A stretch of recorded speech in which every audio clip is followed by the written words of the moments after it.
Hello, fellow NBA fan. It is your boy James, and I'm here today to talk about my personal top 10 storylines heading into the 2022-2023 NBA season. So we doing this? We're going to do this. We're going to trade Miles Turner finally. Is Miles Turner finally going to get traded this year? I think yes, and I think it's actually going to happen pretty soon.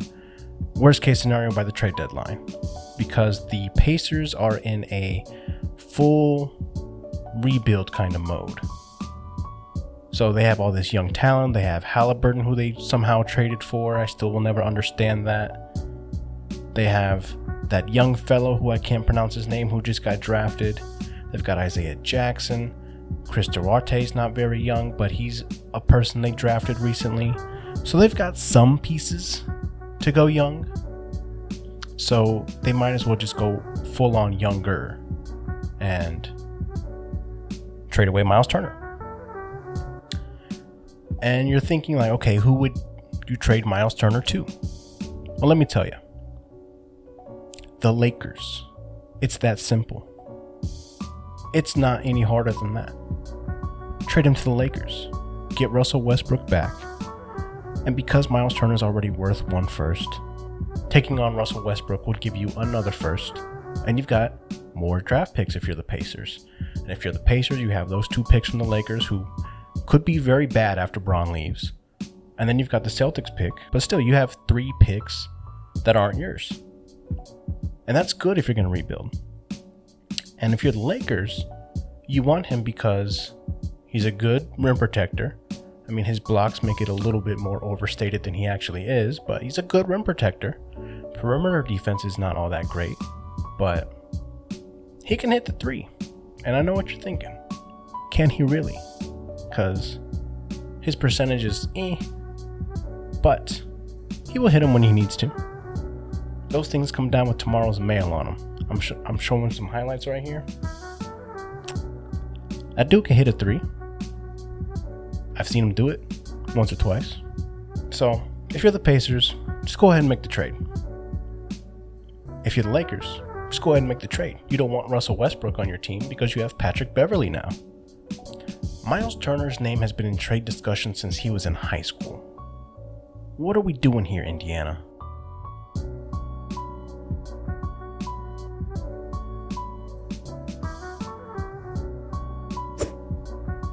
James Harden, y'all.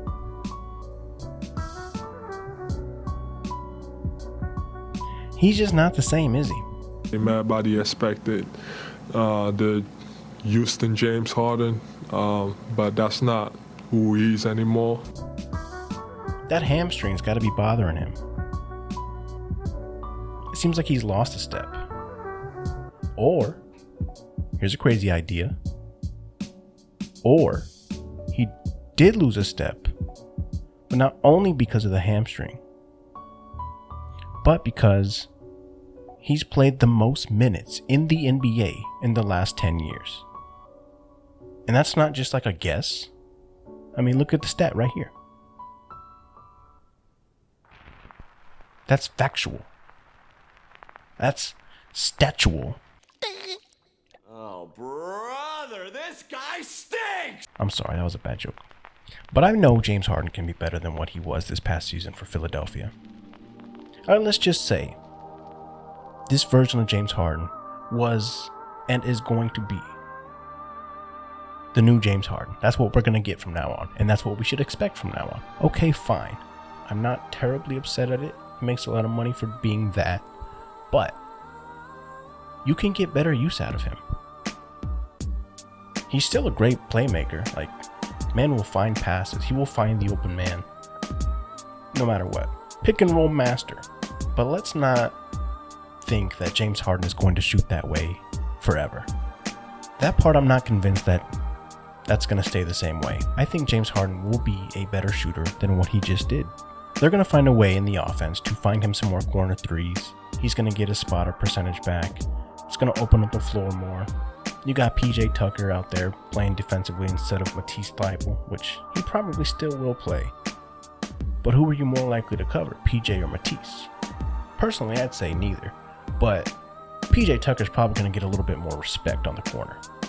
Opens up the floor for Embiid. You got Harden finding him. Things are going to work out. Philadelphia should be better, even if James Harden is not the same. But if James Harden is the same, alright, I'm about to say something a little bit crazy. I might even get slandered, roasted, made a fool of for this opinion. But I'm going to say it because I feel it in my heart. The Sacramento Kings are making a playoff push. What's that? Playoffs? Look, I get it. I know what you're thinking, but hear me out. Don't talk about it. Playoffs? You kidding me? Playoffs? The Kings have a few players, man. I mean, so does every other team in the league, but I'm talking they have actual good players. And a few of them. Surprisingly enough. That's what you need for playoff basketball. A number of good players. And a higher number than most teams. They've got De'Aaron Fox. Good player. Should be an all-star. Too many good guards in the league. May not ever be. But he should be. He's that good. You've got Sabonis. A good player. Who's made the all-star team twice, I think. He might have even won a skills competition. Maybe not. You've got Kevin Huerter. He's a good player. You've got Malik Monk, pairing up with his best friend from college, De'Aaron Fox. They were so fun to watch in college. And then you've got Mr. ESPN trade machine himself, Harrison Barnes. Good for a 24-8 that you will never remember. You could be there in the arena. He might even drop 32-7. You're not going to remember that next Wednesday. Good player, though. They've got some depth that they didn't previously have. They have Davion Mitchell. They just drafted the GOAT, Keegan Murray. I don't know what to say, but the Kings might be good. The Kings think they're going to be good, too. It's not just me. They think it, too. Because why would you go out? I'm going to pull a little Brian Windhorst here. Why would you go out and add those players if you didn't think you were going to be good? Why spend that money to not compete?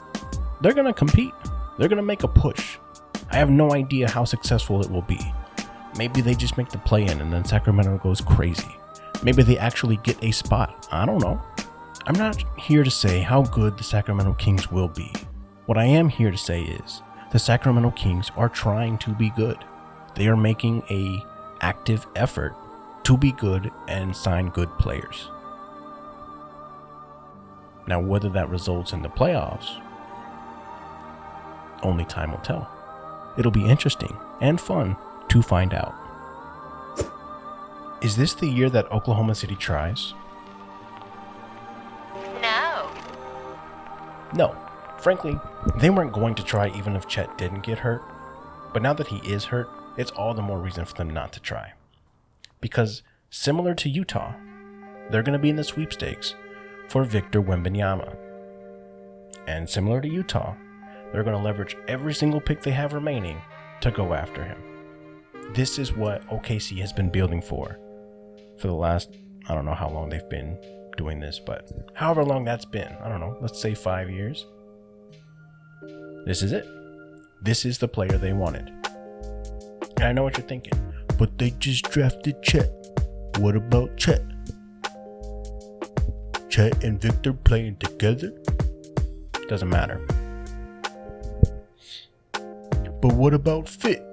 Doesn't matter. Two tall skinny guys. Good luck against Embiid. Doesn't matter. Good thing Embiid plays in the East. And good thing Oklahoma City's in the West. In my opinion, that sucked. Imagine on draft night in 2017 with the number 3 overall pick. Boston's like, you know what? We sort of got that Jaylen Brown guy. What if we didn't take Tatum? Imagine passing up on Luka because you have De'Aaron Fox. What? This is the modern NBA. You just get the best basketball players you can and figure it out from there. Who cares about their position? You just make it work. People are smart enough now to just make it work. You don't need to have set positions. If it was my team, I would have one ball handler, 3 wings between the sizes of 6'5" and 6'8", and then one big man. Who cares how tall he is? If he's 6'7" and he's big man, play him. If he's the best of your big men, play him. And that's what OKC is going to do. They're just going to draft the best available talent, which happens to be Victor and Chet. And they're going to play them next to each other. And it's going to work. They are very skilled. So even if Oklahoma City tanks and does bad, but then the lottery comes around and they don't get the number 1 overall pick, they will just simply trade all their remaining picks to whoever does receive the number 1 overall pick and say, hello, would you like to have these 5 picks for year 1? Imagine being the GM that turns down 5 first-round picks because you wanted 1. It's going to be tough to say no to that. As intriguing as Victor is, it's going to be really tough to say no to that. You heard it here first, folks. Victor Wembanyama to the Oklahoma City Thunder. Lock it in. Or Utah Jazz. Lock it in. Does anyone else remember the Hawks going all the way to the Eastern Conference Finals? Or was that just me? What happened last year? Injuries, right? Injuries piled up. They couldn't get into rhythm. And then they did get into the rhythm after the All-Star break, but it was too late. Dug themselves too far in a hole. I think they only lost like 9 games post All-Star break. And then they lost another 4 to the Heat because the Heat were really good. Atlanta should be interesting this year. They just added the NBA's newest villain, DeJounte Murray, and paired him with an already villain in Trae Young. Now, I'm not a villain lover or anything, but those 2 guys are fun to watch play basketball. It'll be fun to see them terrorize people that are of NBA stature, but when DeJounte Murray is out here terrorizing people who work 9 to 5s,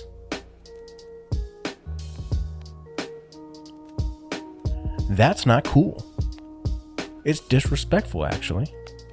Now, unless the dude said something to him, then I get it. But if dude was out there just trying to hoop, meet some of his heroes, have some fun, and you're out here bonking them on the head like that,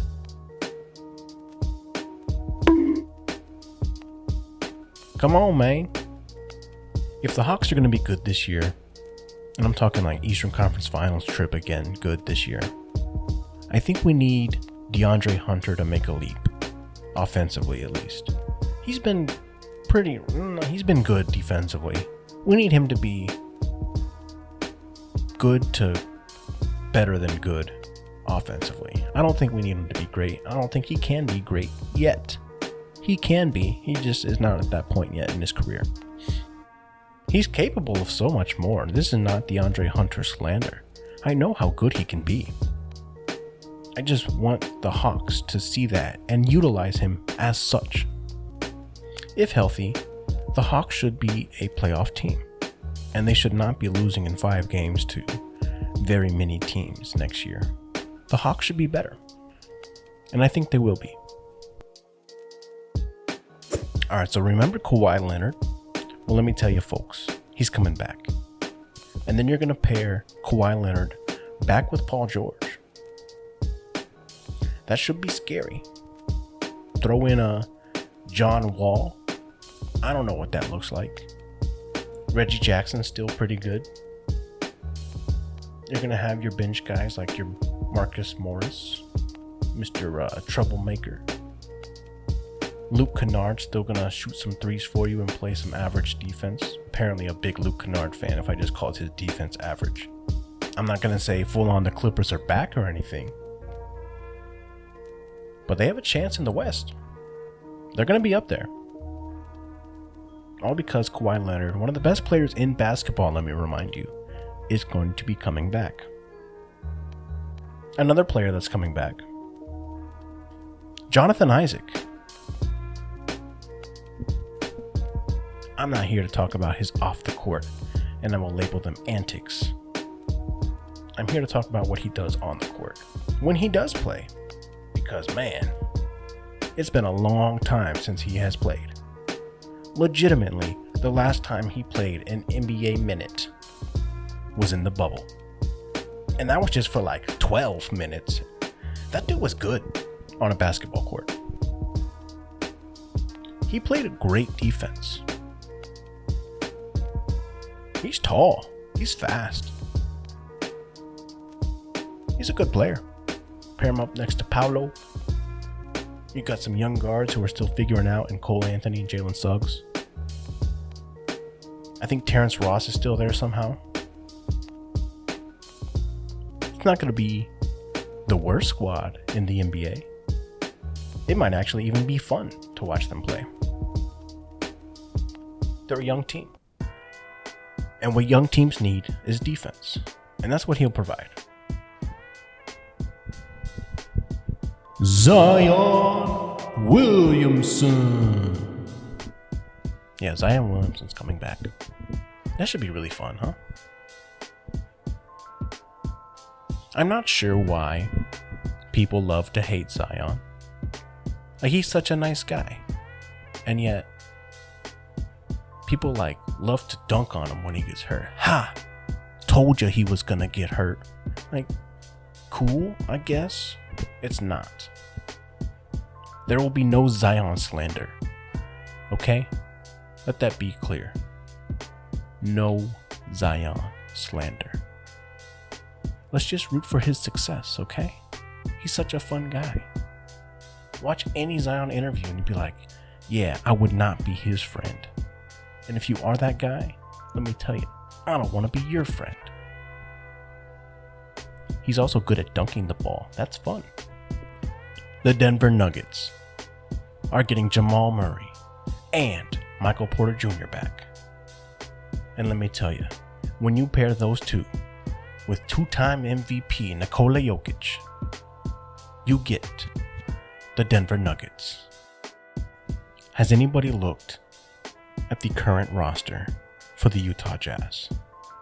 Because let me tell you, I'm sorry if you did. I didn't mean to make you. Curiosity got the best of you. But oh god, it's a bad roster. That roster's garbage. They're going to be fine in the future. But this year, currently, garbanzo beans.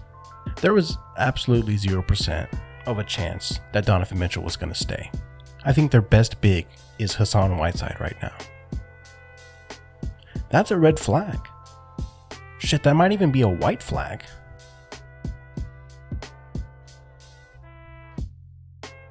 What team has the best package to offer for Donovan Mitchell? Let me tell you, it's the Knicks. I'm surprised this hasn't been done already as far as the trade. And don't try and kid yourselves. Don't try and overthink it. It's the Knicks. It's the Knicks. I hate to say it. I think we all hate to say it. We're all hating to think it. That something good would happen to the Knicks. That's not fun for us. We want to see the Knicks do dumb things for bad things to happen to the Knicks, because that's fun. What the fuck did they do? Who the fuck is this? Who the fuck is Tingus Pingus? I never heard of fucking Latvia. You drafted this fucking kid. You stupid motherfuckers, you. But they're gonna get Donovan Mitchell. Let's just say what it is. They've got the best trade package. It makes the most sense for Utah. And apparently that's what New York wants. So, consider it done. I'm surprised it hasn't happened already.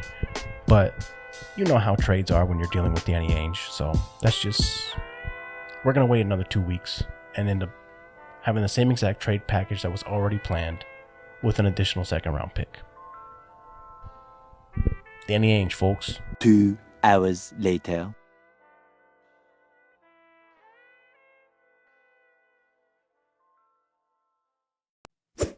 The Minnesota Timberwolves won 2 playoff games for the first time since LeBron's rookie year. And now they're acting a fool, man. But in a good way. They're making moves. Minnesota's been garbage. Not garbage, that's a little strong. They've been generally bad the last 18 years. I mean, you gotta respect at least the attempt. Because for so long, they've just been either a middle of the pack team or just a bottom tier team. I mean, you remember the tweet that went viral like every other week in that one season? I'm sorry. And let me tell you something I noticed about the new look Minnesota Timberwolves.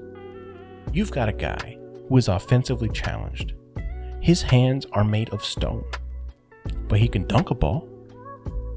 And his defense is fantastic. Elite, some would say. I would say. And then you pair him in the front court with somebody who can do a little bit of everything. He can shoot. He can pass. He can run the floor. He's a leader. Sort of like, almost like the veteran presence to like calm everybody down. You know who those two players in Cat and Gobert, as a pairing, remind me of? Robert Williams and Al Horford. Robert Williams offensively limited, similar to Gobert. Defensively elite, similar to Gobert. Al Horford does the things that I said that Cat does. Not as well as Cat does. Cat is much younger, but I'm just saying. They have similar skill sets. And then you think of Anthony Edwards, future GOAT, MJ's actual son. Not Jimmy Butler. D'Lo's playing well. The Timberwolves are going to be good. I don't know if they'll make the play-in again. I don't know if they'll miss the playoffs. That one I'd sort of doubt. I mean, but you got to at least commend the Wolves for trying. They're going for it. They think they're good. They feel it. And now they're going to go for it. I'm excited to see what happens. It should be fun. And a 5-point lead with 6.4 to go.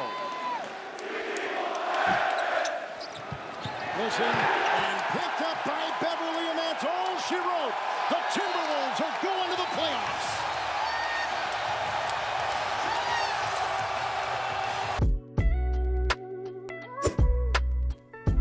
The Brooklyn Nets.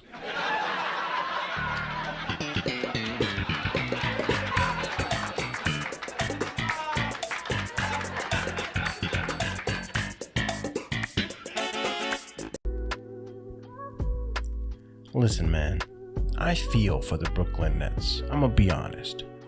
So we went from Brooklyn Nets title contender to Brooklyn Nets tank in like a few weeks. So when KD rescinds his trade request, basically saying, nah, never mind, JK, I will play for the Brooklyn Nets again. What happens now? Is Ben Simmons still a person you want on the roster? Or in a few weeks, are we going to be like, hey, Ben Simmons is being talked about being traded to this team, and this team. What's the best trade package for Ben Simmons? Is that where we're going soon? Or are they going to actually run it with Ben Simmons, Kyrie, and KD? Because in my head, I don't know how that would work. I mean, I'm sure they throw Ben Simmons at the 5 at some points in the season. But like, is that a good idea? I don't know. When Ben Simmons was in Philly, and he was just like getting a rebound and taking off, he was creating open looks for a lot of people. Because he's a big dude, and he's fast, and he can finish at the rim. That's going to create open looks for people.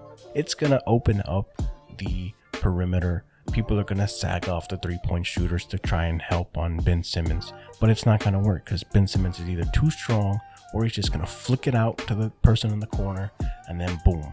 That's Joe Harris shooting a three-pointer. Easy money. Or that's easy money sniper shooting a three-pointer. Or that's Kyrie Irving shooting a three-pointer. Or that's Nick Claxton passing it back to you. Can't win them all.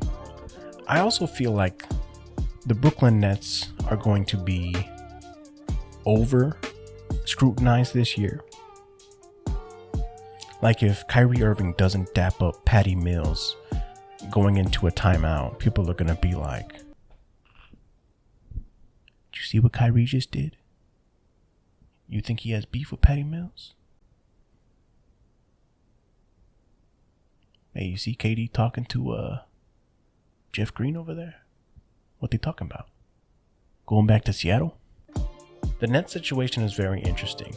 And it's like, okay, what if the Ben Simmons thing doesn't work out within like 15 to 20 games? And you know it's not going to work out. Like, it looks that bad. Is he like instantly up for trade, or do you like, hey, we still got another 60 games left to play. How about we see if it tries to work out there? You know, what is it going to be? Has anybody who's watching this video seen Victor Wembanyama play basketball? That dude is good and very tall. And he's got skills of a guard or a wing, whatever you want to say. But this dude can shoot. This dude can yam on you.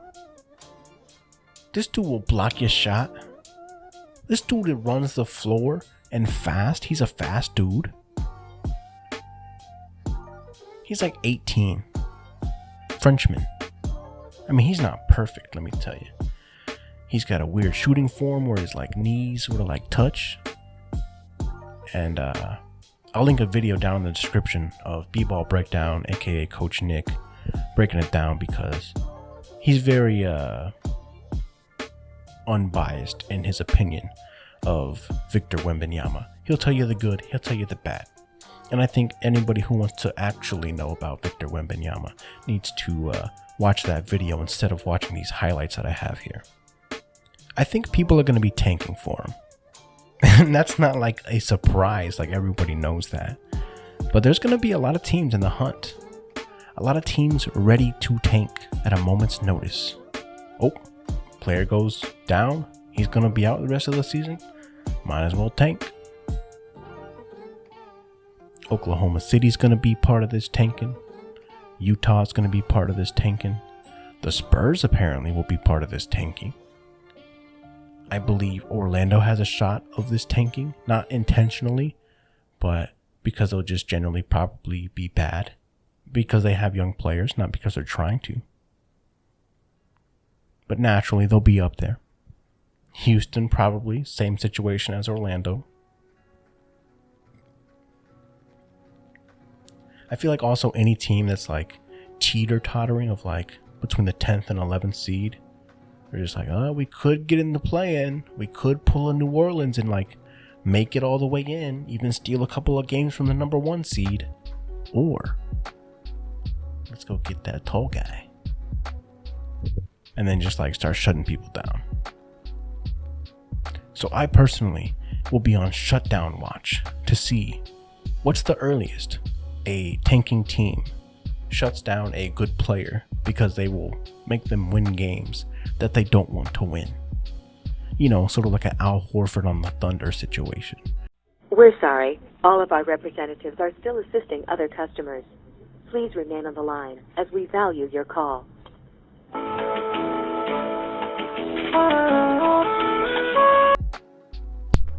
I don't remember what the hell I was saying. With so many teams trying to tank for Victor, it's going to be a lot of, hey, these teams are really good and they're all fighting for playoff spots. One game separates 5 teams, and then you'll have like the other part of the of the standings. And that's going to be like, hey, everybody's fighting to have the worst record. And those are some of the things I'm looking forward to this season. If there's anything that I did not cover that you were looking forward to, share them down in the comments. I would love to chat. I love chatting about all NBA basketball. Doesn't matter what team. Thank you all for watching. May peace be upon you, and enjoy your NBA season.